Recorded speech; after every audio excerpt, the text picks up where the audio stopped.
원야바람의 일. 네, 반갑습니다.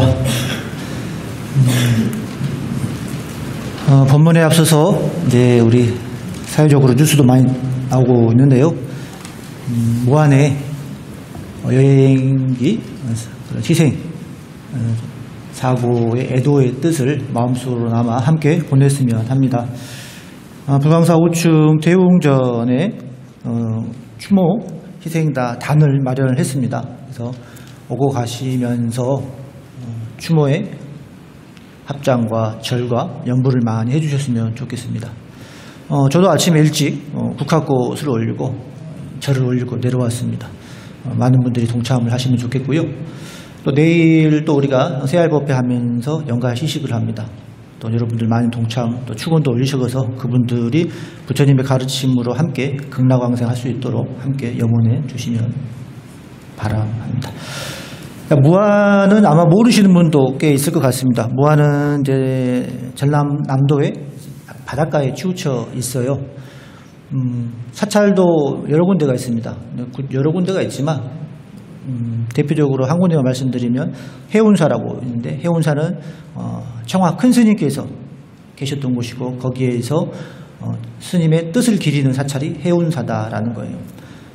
여러분 아마 청화 스님도 법문을 많이 들어보셨을 거예요. 청화 스님께서 천사로 많은 정진을 하셨는데 그 중에서도 우리에게 각인이 되는 것은 많은 연불을 가르쳐 주셨습니다. 왜 연불을 해야 하는가, 또 연불선을 해야 하는가. 아미타불 연불을 지극하게 염송을 해야 된다. 지금 연불선을 하고 있는 스님들의 거의 멘토 역할을 하신 분이다라고 보시면 될 겁니다.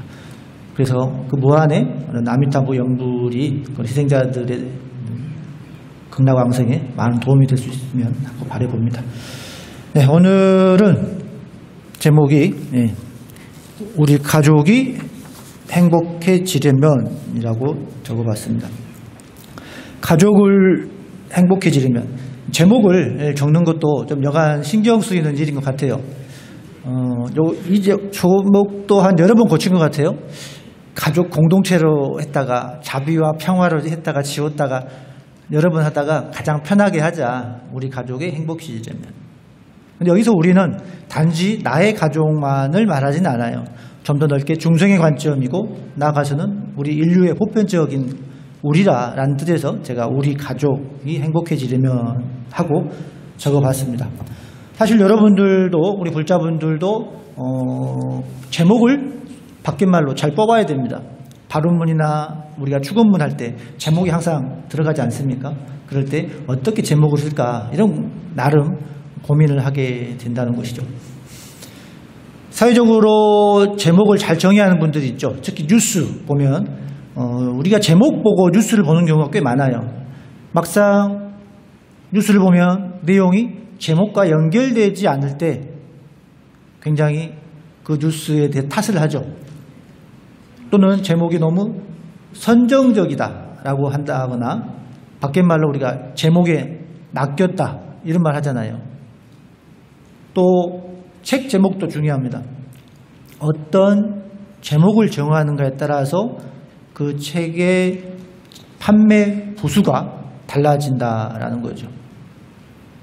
대표적으로 책 제목이 훌륭한 책이 여러 책이 있지만 칭찬은 고래도 춤추게 한다. 혹시 아십니까? 이런 책은 책 제목 때문에 많이 베스트셀러 되고 판매가 되었다라는 거예요. 이제 영화도 마찬가지입니다. 국내에서 상영하는 영화 제목도 말할 것도 없지만 수입되는 영화, 좀 오래된 영화 중에 사랑과 영혼이라는 영화가 있어요. 사랑과 영혼이 원래 제목이 뭐였는지 아세요? 미국에서 원래 제목이 유령이었어요. 고스트. 근데 그렇게 우리나라에서 개봉했으면 우리가 보러 갈까요? 제목을 참 잘 지은 것 같아. 사랑과 영혼 하니까 괜히 뭐가 있어 보이잖아요. 우리는 그렇게 영화도 잘 연결이 되는구나 싶었는데 미국에서는 귀신 영화예요. 또 하나 말씀드리면 원초적 본능이라는 영화 혹시 아시죠? 그 영화 또 우리나라 제목은 원초적 본능인데 미국에서는 제목이 기본적 본능이었어요. Basic Instinct. 근데 우리가 개봉할 때 기본적 본능 하면 사람들이 관심을 가질까요? 원초라는 말을 쓰니까 많이 봤다고 합니다. 아주 무지하게 많이 봤다고 합니다. 그래서 흥행이 된 영화다라는 거예요. 그래서 어떻게 제목을 잘 정하는가도 어떤 판세에 영향을 많이 준다라는 것이죠. 오늘은 이제 어찌 보면 양력으로는 마지막 날이고 진짜 백이 마지막 날이죠. 바로 내일도 돌아오고 제가 12월 1일 날 법문을 하고 또 이렇게 마지막에 법문을 하게 돼서 묘하게 연관이 되는데요. 불교에서 보면은 사실 시작과 끝이 없죠. 무시무종이라고 하지 않습니까? 있다면은 굳이 있다면 우리는 회향과 늘 새로운 발언만 있다는 거예요.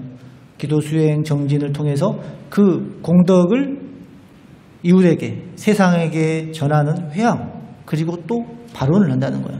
이렇게 항상 순환적인 흐름을 가져가죠. 불자들에게는 시작과 끝이 없어요. 이런 의미로 보면 화엄경에 이런 말이 있죠. 일미진중 함시방. 법성계에서 많이 나오죠. 법성계에서 일미진중 함시방이라는 것은 한 먼지, 한 티끌 속에 온 우주가 담겨 있다라는 거예요. 그러니까 한 먼지 그 안에 한량없는 부처님들이 계시고 한량없는 불자들이 거기 다 있다라는 거죠. 즉 서로 다른 존재 같지만은 서로 어울리면서 서로를 침해하지 않는 거죠. 서로 발전하는 거예요. 서로 걸림없이 살아간다라는 뜻이고 우리 반야신경에도 보면 불생불멸 또 비슷하죠. 생함도 없고 멸함도 없다. 이것이 이제 우리가 말하는 불교의 근본적인 이야기, 진리, 체계다라는 것이고 근본적으로 말하면 불교의 연기법을 말해요. 연기법. 우리 너무나 잘 알지 않아요? 연기법. 연기의 기본적인 수식어가 있죠. 이것이 일어나면 저것이 일어나고 저것이 사라지면 저것 또한 사라진다. 이게 이제 연기법의 기본 요약이고 선언문 같은 경우란 말이에요. 이 연기법의 선언문을 상상과 시각적인 세계관으로 표출한 게 인드라망의 세계관. 저기 천상에 제석천이 있는데 제석천에 수많은 그물이 네트망이 있다는 거예요. 그 그물에는 수많은 그물코가 있는데 그 그물코 하나마다 구슬이 있어요. 근데 그 구슬은 그 구슬마다 서로를 비추고 있다라는 거예요. 내가 상대방을 비추기 때문에 나 또한 비춰지는 것이고 그렇게 수많은 그물과 그물코가 연결되어서 서로를 의지하면서 비추어지는 것. 이걸 우리 이제 중중무진이라고 하죠. 바로 연기적 세계관을 말한다라는 겁니다. 그래서 우리는 항상 서로 의지해서 서로 상의상존해서 살아간다는 것.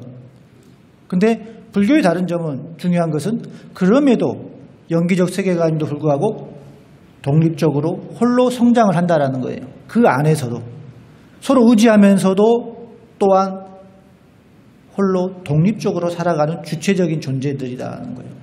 이게 불교만의 독특한 주체성이고 매력이다라고 생각이 듭니다. 이런 연기적 관계를 가장 기본적인 토대로 볼 수 있는 게 바로 가족이라는 기초 단위라는 거예요. 그래서 오늘 그 가족에 대해서 잠시 말씀을 드려볼까 합니다. 어떻게요?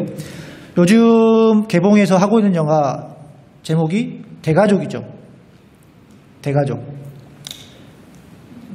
좀 있으면은 액션 하면은 이미지가 뜰 거예요.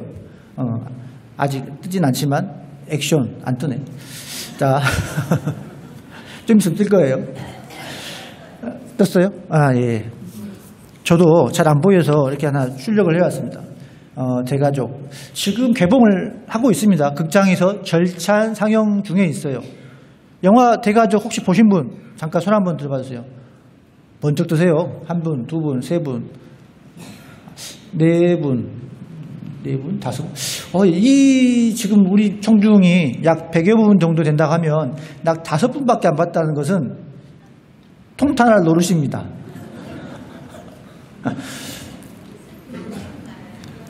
볼 계획이 있는 거죠. 그렇다고 해요. 그래서 제가 명색이 뭐 불경화 한답시고 살아가는데 홍보를 좀 해야겠다. 지금도 영화 상영을 하고 있잖아요. 스님들은 전체적으로 한번 같이 다 관람을 하고 왔습니다. 저는 영화를 잘 봤어요.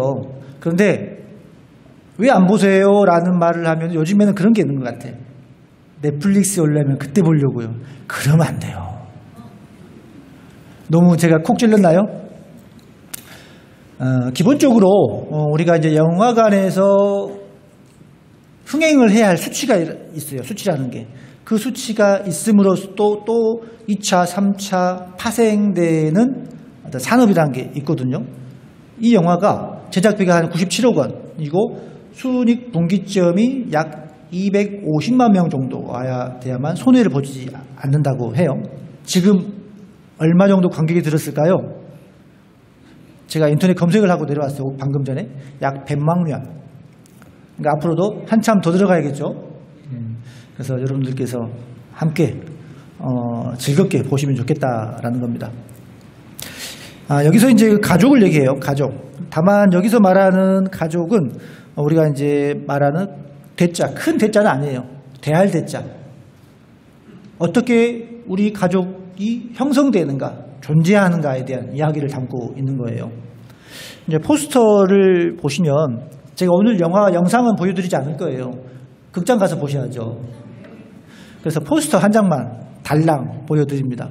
그런데 포스터에 담긴 의미를 알면 영화가 재밌어요.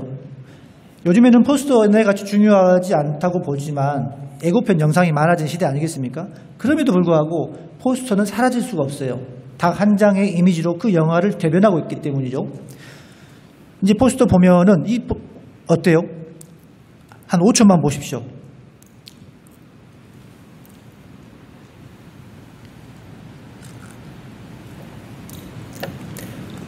포스터를 조금 보는 요령이랄까요? 그런 것들을 좀 말씀을 해드릴게요. 그러면 내가 어떤 영화를 보겠구나라는 걸 짐작할 수가 있습니다.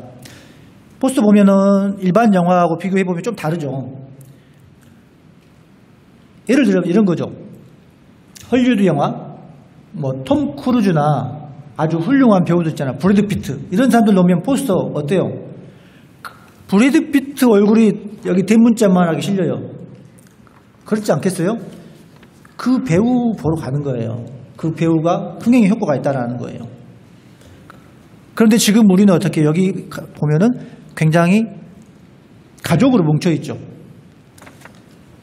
즉 어느 한 배우를 밀지 않다는 거예요.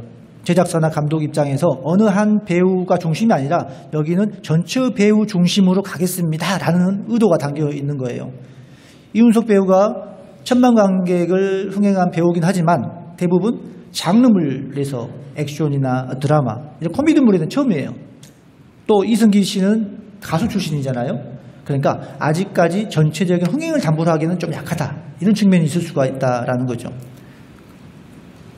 그러면 포스터를 볼 때 여기서 가장 일찍 눈에 들어오는 게 어떤 겁니까? 네. 글자가 눈에 확 들어오지 않나요? 대가족. 어디까지 가족인 거예요? 라는 뜻입니다. 자, 그 얘기는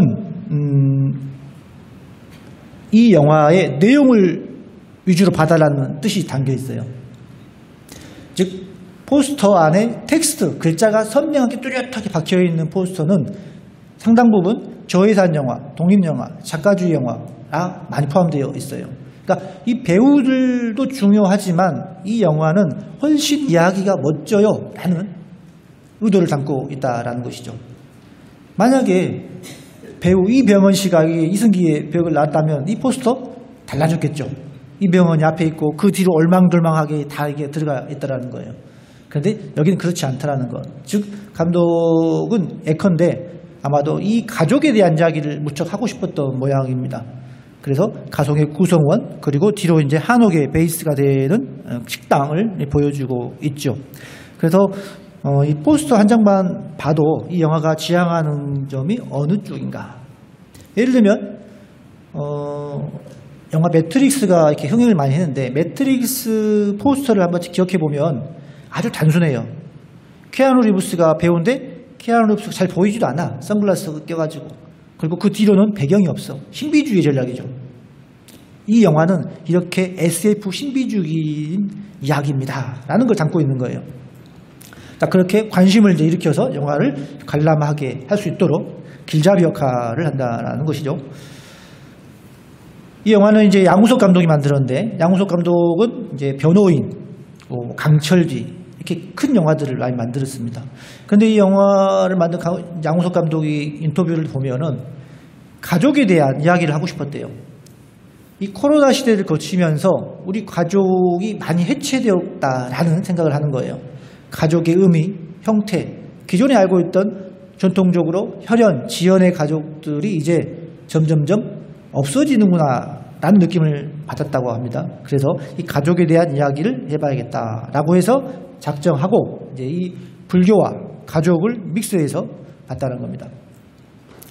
근데 일반인들은 어떻게 이 영화를 보였을까? 자, 아까 손 드신 분 중에 이 영화를 10점 만점에 몇 점 정도 줄 것 같아요? 손 드신 분 한번 얘기해 보세요. 몇 점? 8점? 훌륭합니다. 8점이면.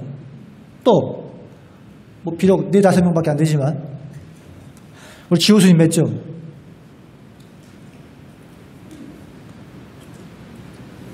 의미로 보면 8점. 지호수님 8점 준다고 합니다. 스님들은 좀 후해요. 저도 그 정도는 줄 수 있을 것 같아요. 그래서 일반인들은 어떻게 봤을까? 일반인들도 점수를 후하게 줍니다. 대체적으로. 의외로 영화가 잘 만들어졌다. 즉 볼만하다. 생각보다 괜찮다. 이런 게 많네요. 그래서 어떤 의미인지 한번 보실 필요가 있겠다라는 거죠. 이 영화 줄거리는 단순해요. 이 식당, 평만옥이라는 식당 만두집인데 운영하고 있는데 거기에 호라들이 있는데 외아들인데 출가를 해요. 출가 전에는 아주 충망받는 존도받는 의대생이었는데 어떤 계기로 출가를 하게 됩니다. 그래서 대가 끊길 우려가 있지 않겠습니까? 출가해서 무예 스님으로 살아가요. 근데 스님이 이제 아주 훤칠하고 잘생기고 또 학식도 풍부하고 해서 인기 스타 스님이 되는 거죠. 방송에도 출연을 많이 해요. 어느 날 이제 라디오 신행 상담을 나갔는데 전화가 왔는데 아이들이 식당으로 무예 스님을 아빠라고 하면서 찾아왔다는 거예요. 이게 이제 전국으로 생방송으로 전파가 퍼져요. 그러면서 벌어지는 이제 이야기를 담고 있습니다. 그런데 이제 이승기역 무예 스님이 찬찬히 과거를 돌아보니까 왜 이런 일이 일어났을까라고 생각해 보니까 출가 전에 의대생이었을 때 어떤 알고도 모르고도 속았던 어떤 계기로 인해서 정자기증을 했던 적이 있잖아요. 지금은 이제 워낙 영화가 홍보가 많이 돼가지고 이 얘기는 해도 될 것 같아서 드리는 말이에요. 그러다 보니까 자신도 모르게 많은 자식들이 생산이 되고 있는 거지. 또 이제 정보를 보면 뭐 의대생이고 신체 조건도 좋고 하니까 또 많이들 추천했지 않았습니까? 근데 이런 일들이 지금 세계적으로 많이 벌어지고 있어요. 과거 뉴스에도 보면은 어떤 SNS 창업자가 공개적으로 말했어요. 내 자식들이 세계적으로 100명이 넘는다라고. 그 뉴스에 많이 나왔던 뉴스예요. 그리고 우리 방송인 일본인 출신 사유리인가요? 거기도 보면은 그 정자를 기탁받아가지고 외국인 아이가 지금 있잖아요. 우리나라에서는 그게 법이 허용되지 않지만 일본에서는 가능하다라는 거예요. 그래서 그런 시대에 지금 우리가 살고 있다라는 겁니다. 그래서 이 영화는 이제 고민 없이 볼 수 있는 영화다. 또 코미디 계열의 영화이고 또 다른 점은 보통 영화를 주 관객층이 나이대가 어떻게 돼요? 20, 30대가 주 관객층이에요. 그래서 영화관에 갔는데 40, 50대층이 많다. 그러면 이 영화는 성공하는 겁니다. 그럴 거 아니겠습니까? 20, 30대가 있는데 그 위에 40, 50대 중년 이상의 관객들이 있다. 이거를 영화적인 용어로 쌍끌이 작업이라고 그래요. 쌍으로 끌어간다고 세대를. 흥행이 돼요. 근데 이 영화는 제가 2번을 봤거든요. 극장 가서. 젊은 층이 많지가 않아. 나이 같은 분들이 더 많아. 그래서 흥행이 안 되고 있다라는 현실이에요. 젊은 층이 아예 없진 않아요. 근데 거기에 비해서는 조금 더 40, 50대 이상 세대층이 더 많다. 저는 이걸 긍정적으로 봐요. 왜? 요즘의 영화 보면 뭐 늘 찌르고 베고 도망가고 복수하고 이런 영화가 많은데 이런 가족주의 영화가 좀 필요하다. 특히 가족이 함께 가서 볼 수 있는 영화가 정말 드물거든요. 근데 이 영화는 추천을 많이 해요. 가족이 함께 볼 수 있는 영화라고. 또 우리는 이걸 불교 영화라고 말을 하지 않습니까? 그래서 우리가 가족주 또 이제 우리 양 감독이 말하기를 어릴 적부터 불교 집안에서 자랐대요. 그래서 경전 중에 어려운 경전들을 못 보고 부모 운중경을 봤다라는 거예요. 부모 운중경을 어릴 때 보고 굉장히 남달랐다라고 해요. 그래서 이 영화를 만들 때도 상당 부분 부모 운중경의 이야기를 상기하면서 만들었다고 말을 합니다. 지금 대한불교조계종 홈페이지 가더라도 이 대가족 포스터가 종단 홈페이지에 떠 있어요. 그만큼 종단에서도 정책적으로 지원을 하려고 노력하는 영화다라는 겁니다. 그래서 관심을 가지고 부모 온중경 이제 말 나와서 이제 그런데 부모 온중경 탑이라고 있어요. 어느 사찰에 있는지 아십니까 혹시? 모르세요? 수원에 가면 용주사라는 절을 아시죠? 용주사가 효의 사찰이잖아요. 거기 가면 부모 온중경 탑이 있어요. 이 석탑에 온중경이 새겨져 있습니다. 그래서 나중에 지나가는 게 있으면 꼭 가보시고 가족과 함께 가서 아이에게도 이 온중경 탑을 설명할 수 있는 시간이 되었으면 좋겠습니다. 부모 온중경 이렇게 말하고 나면 또 떠오르는 게 이제 그런 거죠. 부모와 자식 간의 이야기. 우리는 그거를 사회적으로 천륜이라고 하죠. 하늘에서 내려진 인연이다라는 거예요. 바다와 같이 하늘과 같이 그런 하늘에서 점지해준 인연. 불교에서 뭐라고 그럴까요? 불교는 그렇게 보지를 않아요. 근본적인 연기적인 관계로 봐야 된다는 거예요. 무조건적인 인연은 없다. 근본적으로 연기적인 관계. 그래서 기본적으로 부모와 자식은 평등한 관계에서 출발해야 한다는 거예요. 이게 어렵죠? 내가 어떻게 키우는데 사실 그렇잖아요. 제가 이제 전화를 받은 적이 있어요. 이제 불광사 신도는 아니고 다른 분인데 몇 번 통화를 했습니다.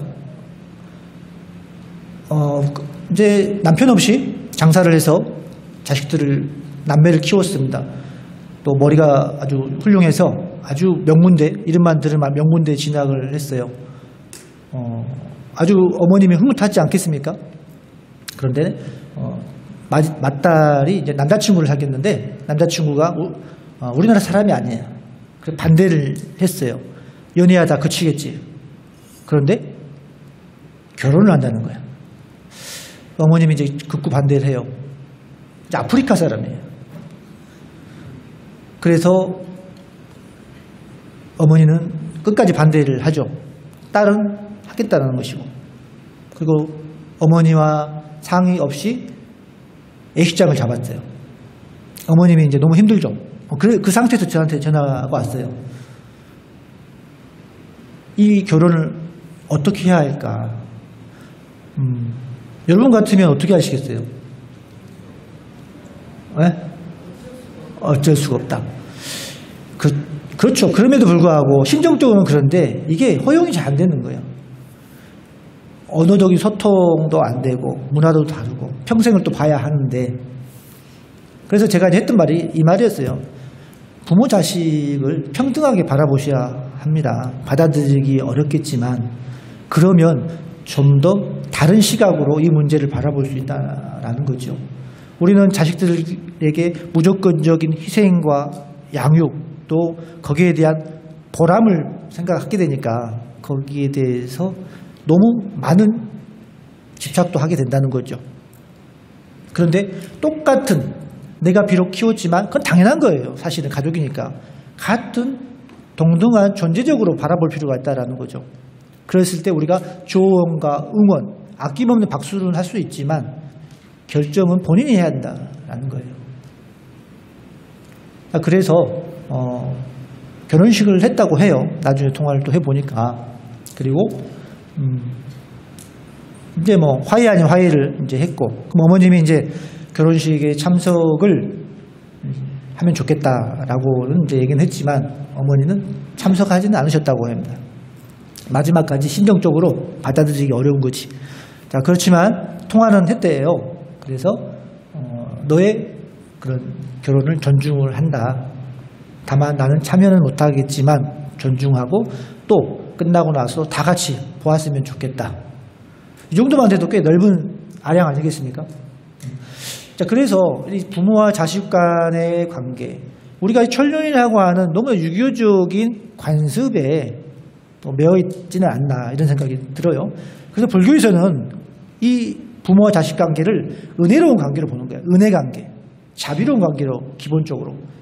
그러니까 서로 은혜로 맺어진 관계라는 거예요. 거기 바탕에는 자비심이 깔려 있는 것이죠. 자, 그래서 한 가지 글을 제가 말씀드릴게요. 법요지 이제 있긴 한데요. 출가 후에 스님들이 공부하는 치문이라는 책인데 거기에 이제 양계 스님의 편지가 있어요. 양계 스님은 어렸을 때 출가를 하셨는데 워낙에 영특을 했나 봐요. 그래서 절에 지내면서 심부름하고 잡일을 하다가 어느 날 주지 스님께 질문을 합니다. 스님, 제가 이렇게 눈, 귀, 코, 입, 또 몸뚱아리와 나 생각도 할 줄 아는데 반야신경에는 왜 다 없다고 하는 겁니까? 라고 질문을 해요. 그 말을 듣고 스님께서 이 아이가 어리지만 지혜가 있고 선지가 있구나 라고 해서 훌륭한 선지식에게 출가를 시킵니다. 그리고 출가해서 몇 년 동안 이제 스님 생활을 하다가 부모님께, 어머님께 편지를 써요. 왜냐하면 계속 기다리시니까. 이제 여기는 적어놓지 않았어요. 양이 넘쳐날 것 같아서. 제가 낭낭한 목소리로 한번 읽어드릴게요. 자, 양계스님, 어린 양계스님이 어머니께 썼던 편지 글입니다. 바라옵건대 어머니께서는 마음을 거두어 부처님의 도를 생각하고 뜻을 거두어 공으로 돌아가서 이별한 정을 생각하지 마시고 문에 기대어 동구 밖을 바라보는 일을 하지 마십시오. 대저 사람은 세상에 살면서 자신을 닦고 효도를 행하며 천심을 합하고 승려는 공문에 있으면서 도를 사모하고 참선 공부를 하여 부모의 은덕을 갚습니다. 지금은 천산만수가 가로놓여 모자간에 아득히 멀어진 세간과 출세간 두 길이 되었습니다. 부디 이 아들을 죽은 자식, 없는 자식처럼 생각하소서라고 편지를 띄워요. 약간 좀 모질죠? 어린 스님이 이렇게 당시에 썼다는 거예요. 죽은 자식, 없는 자식처럼 생각하라고 어머님께. 그 편지를 받고 어머님이 답글을 씁니다. 여러분 이제 그 법회법을 보면 하단부에 나와 있습니다. 하단부 몇 줄 안 되니까 함께 읽어보도록 할게요. 함께 읽도록 하겠습니다. 천천하게. 내가 머나먼 타방으로 떠난 뒤에는 밤낮으로 눈물만 뿌리였으니 쉴로 서글프고 괴로웠다. 그러나 너는 이미 고향으로 돌아오지 않겠다고 맹세했으니 내 어찌 내 뜻을 따르지 않을 수 있겠느냐. 다만 내가 부처님의 제자 목련존자처럼 이 고해의 바다에서 나를 구해 주기를 바란다. 부디 이 어미를 해탈시켜 불가에 오르게 하길 바랄 뿐이다. 라고 이 아들 양계 스님에게 편지를 썼더라는 거예요. 어머니와 아들이 바라보는 관점이 조금 다르죠. 양계 스님은 선수행을 열심히 함으로써 그것이 그 자체가 어머님께 은덕에 보답하는, 효에 보답하는 기자라고 생각을 하는데 어머님은 그렇지 않은 거예요. 열심히 수행해서 나를 제도해달라는 거예요. 그래서 출가해서 부모님께 효도를 할 수 있는 방법이 두 가지가 있겠죠. 첫째는 돌아가신 부모님을 지극정성으로 극락왕생 촌도를 임하는 것이라는 거예요. 두 번째는 살아있는 부모님께 수행해서 득도하도록 도와주는 것이라는 거예요. 굉장히 좋은 조건 아닙니까? 이 정도 두 가지를 다 할 수 있으면 거의 로또보다 더 복받은 조건 아니에요? 저승길도 도와줘, 깨달음의 길도 도와줘. 그러니 출가 장려를 해야 되겠어요? 안 해야겠어요? 출가를 시키면, 아니, 극락왕생도 도와준다고 그러지. 또, 깨달을 수 있도록 적극적으로 돕는다고 그러지. 그래서 여러분의 자제분들, 손주들 중에 아주 똘망똘망한 친구들 있으면 출가를 시키라는 거예요. 그러면 여러분의 불자의 삶이 달라진다라는 겁니다. 자, 그래서 경전을 보다 보면은 정말 그 불교의 가족관이 드러나 있어요. 가장 자비심과 평등을 지향한다라는 거죠. 현생에서는 이제 가족 자비심에서 출발하지만 넓게 보면 그 세세생생 윤회하는 시간 속에서 이 모든 이들이 내 가족이 아닌 경우가 없다라는 거예요. 부모 은중경에도 그런 내용이 있잖아요. 부처님께서 아난다 존자와 제자들을 향해 길을 걷다가 길가에 있는 뼈 무더기를 보고 부처님께서 절을 올려요. 그래서 아난다 존자가 묻죠. 부처님은 일체의 성인이신데 어찌하여 뼈 무더기에 절을 올리십니까? 라고요. 부처님께서는 이 뼈 무더기는 언젠가 부처의 전생이었을지도 모른다. 그리고 누대의 전생이었던 인연이었을 것이다 라고 말씀을 하는 것이죠. 이렇게 불교의 가족관 세계관은 폭넓다라는 겁니다.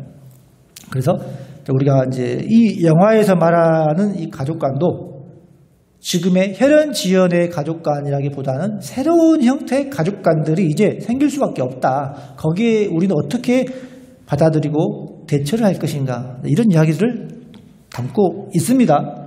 근데 잘 보지 않으면은 잘 안 보일 수도 있어요. 그래서 우리가 새로운 가족들을 사회적 가족이라 그래요. 사회적 가족. 같은 관심사나 공유하는 사람들이 모여서 사는 형태, 공동체라고 있죠. 예를 들어서 이제는 AI, 인공지능 시대가 도래를 했다면 우리 지금의 가족 형태가 많이 소멸될 것이다 라고 학자들은 대부분 얘기를 합니다. 그렇다고 지금의 가족 공동체가 사라지냐? 완전히 사라지지는 않죠. 다만 다른 형태로 많이 분화될 것이다. 지금 우리가 지탱하고 있는 가족 공동체는 사실 그 안에 뼈대는 경제 공동체라는 개념이 있어요. 이 가족이라는 울타리 안에서 경제적으로 지키고 발전시키고 훨씬 안온하게 울타리 역할을 해준다는 거예요. 그런데 새로운 사회적 공동체는 그런 경제적 공동체 개념이 없다라는 겁니다.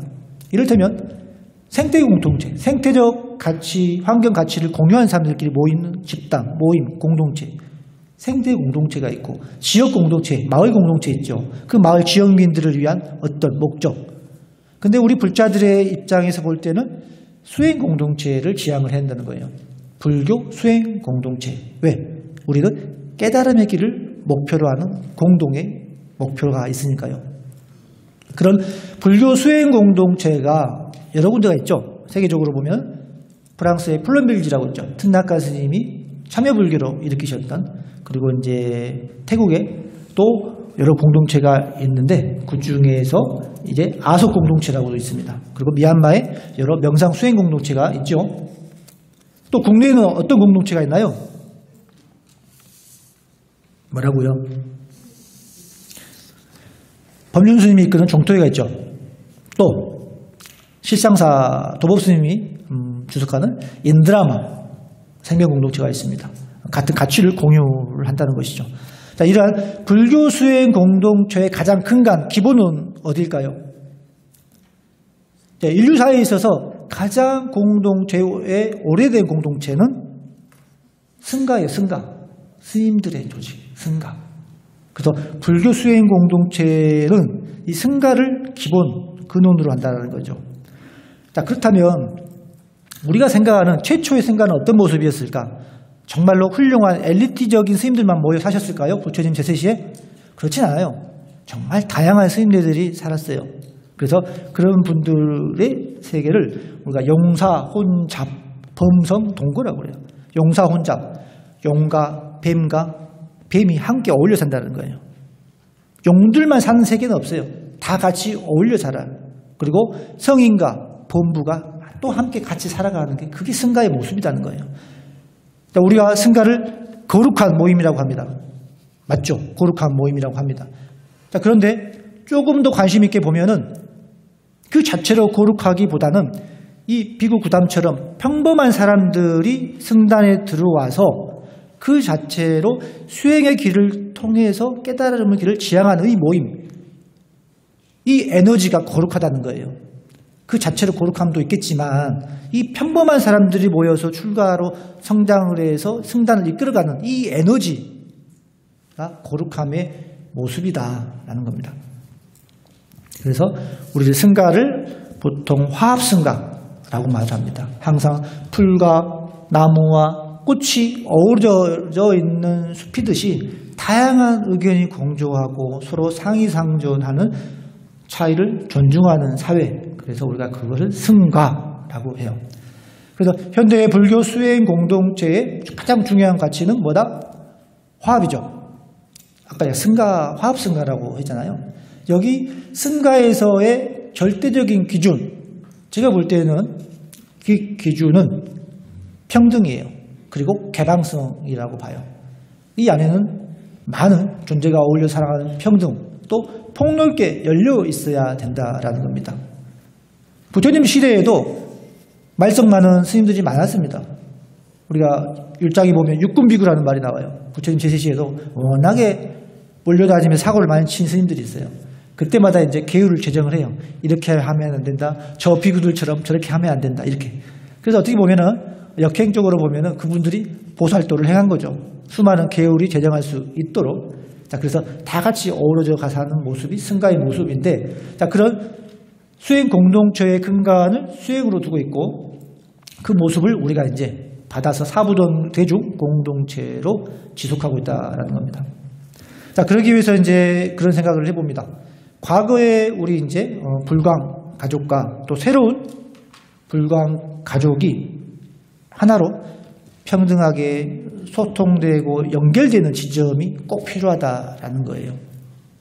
또 나가서는 이제 다가올 미래의 불광의 새로운 가족들을 위한 토대를 우리가 만들어 가야 된다는 겁니다. 그 바탕에는 여기 계신 불광의 승가, 스님들을 주축으로 해서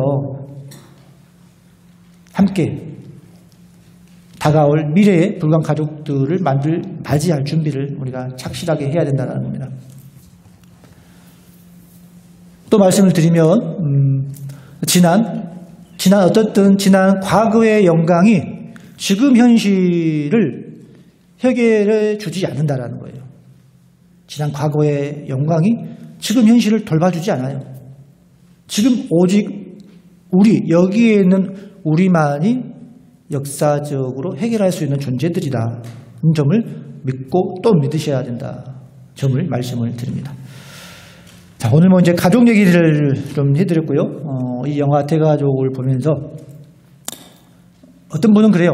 좀 재미없다, 심심하다 이렇게 말할 수도 있는데 저는 그래도 영화관에 이렇게 2번 가봤더니 많은 다양한 그래도 계층이 섞여 있다는 점에서도 의미가 있다고 봐요. 그러니까 재미없다고 보신 분들은 이 영화가 조금 더 불교스럽지 않아요. 이런 의미가 있는 것 같아요. 그런데 이 불교 영화라는 것은 정말로 깨달음을 지향하는 불교 영화도 필요하고 때로는 덜 불교스러운 추어탕에 미꾸라지가 흔적만 없이 비록 다녀갔어도 추어탕이란 말입니다. 마찬가지로 불교 영화도 그런 불교 흔적이 있든가 없는가 싶은데 이런 불교 영화도 필요하다는 거예요. 그런데 그런 곳에서 일반 대중의 동참을 또 이끌어낼 수가 있다는 겁니다. 자, 불교나 불교 문화를 우리 불자들에게만 적용시켜서 소통시키는 불교가 돼서는 안 되는 거죠. 어쩌면 우리 불자들도 당연히 갖춰야 되지만 불자를 포함해서 일반인, 비불자들에게 어필될 수 있고 소통할 수 있고 확장될 수 있는 불교를 지향을 해야 된다는 거예요. 그게 전법의 기초가 되어야 된다라고 저는 생각을 하고요. 예를 들어서 그렇죠. 우리 불자들만 좋아하는 불교가 되어서는 안 되죠.